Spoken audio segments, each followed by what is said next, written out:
नमस्कार। आप देख रहे हैं बुलंद आवाज पूजा सिंह के साथ।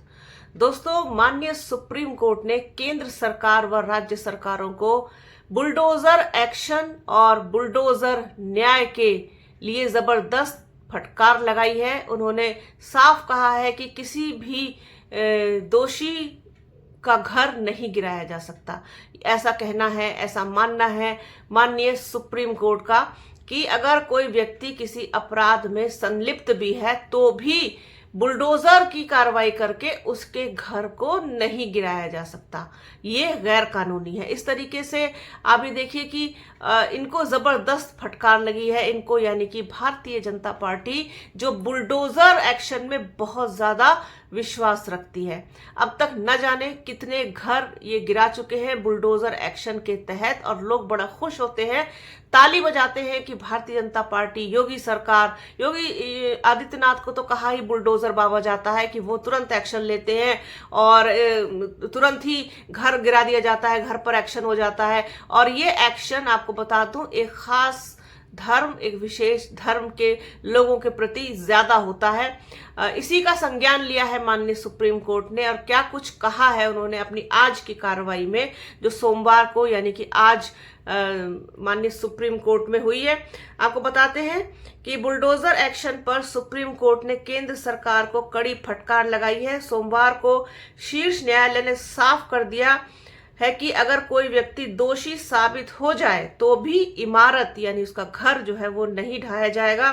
शीर्ष न्यायालय में बुलडोजर न्याय के खिलाफ याचिका दाखिल हुई थी, जिसमें कहा गया था कि बदले की कार्रवाई के तहत घर बगैर नोटिस के गिराए जा रहे हैं।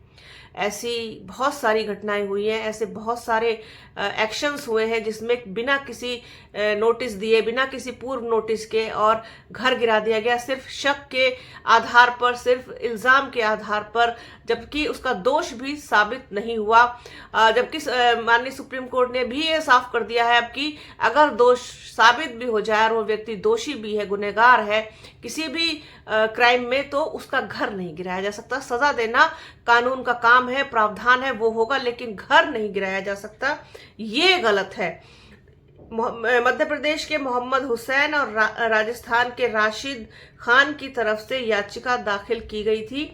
इस पर जस्टिस BR गवई और जस्टिस KV विश्वनाथन की बेंच सुनवाई कर रही थी।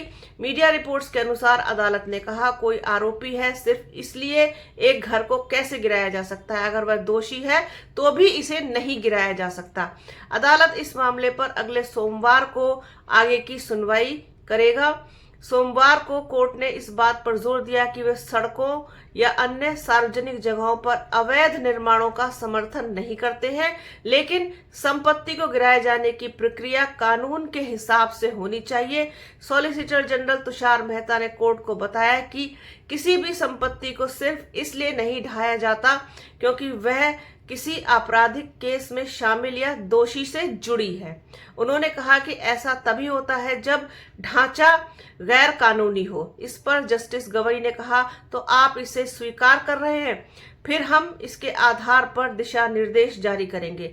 किसी के आरोपी होने पर ही उसकी संपत्ति कैसे ढाई जा सकती है? उदयपुर के रहने वाले 60 वर्षीय राशिद खान की तरफ से दाखिल याचिका में कहा गया था कि उनका घर जिला प्रशासन ने 17 अगस्त 2024 को ढा दिया था।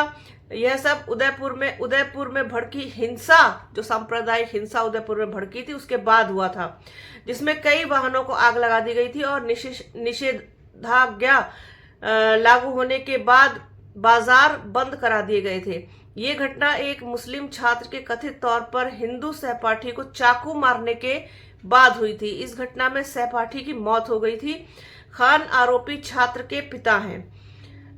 MP के मोहम्मद हुसैन के भी आरोप है कि प्रशासन की तरफ से उनका घर और दुकान पर भी अवैध तरीके से बुलडोजर चला दिया गया था। अब ये देखिए कि किस तरीके से कार्रवाइयां हुई हैं। मोहम्मद हुसैन हो गए, राशिद खान हो गए, और भी बहुत सारे मामले हैं। खासतौर पर अगर हम उत्तर प्रदेश की बात करें, और जहां जहां भारतीय जनता पार्टी की सरकार है वहां वहां पर ये बड़ा एक शौर्य का प्रतीक सा माना जाने लगा है कि किसी भी व्यक्ति के घर पे, खासतौर पर अगर वो मुस्लिम धर्म से जुड़ा हो, तो उस पर बुलडोजर चला दिया जाए, जिसके बाद उनको शायद बहुत अजीब तरीके का संतोष मिलता है इस कार्यवाही के बाद। और इसमें ना कोई नोटिस दिया जाता है, ना कोई सूचना दी जाती है, बस सीधा बुलडोजर एक्शन। इस पे बड़ा खुश होते हैं जो भारतीय जनता पार्टी के अंधभक्त हैं। उत्तर प्रदेश में जो मुख्यमंत्री हैं योगी आदित्यनाथ, वो तो जाने ही बुलडोजर बाबा के नाम से जाते हैं, और उनके इस एक्शन पर लोग बड़ा खुश होते हैं, उनकी बड़ी तारीफें करते हैं, तारीफों के पुल बांधते हैं।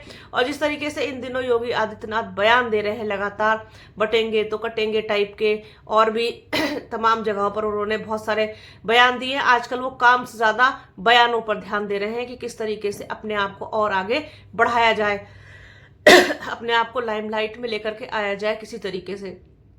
वैसे भी हमेशा से विवादों में रहे हैं अपने विवादित बयानों के लिए योगी आदित्यनाथ, इसमें कोई नई बात नहीं है। लेकिन अब माननीय सुप्रीम कोर्ट ने इसका संज्ञान लिया है कि किसी का भी घर आप इस तरीके से नहीं गिरा सकते हैं। तो एक जबरदस्त कड़ी फटकार कह लीजिए, लताड़ कह लीजिए, डांट कह लीजिए, क्लास कह लीजिए, इनको समय समय पर माननीय सुप्रीम कोर्ट से मिलती रहती है, और वो भी सुप्रीम तरीके से। इस बार भी वैसा ही कुछ हुआ है। हालांकि ये अपनी हरकतों से और करतूतों से बाज नहीं आते हैं।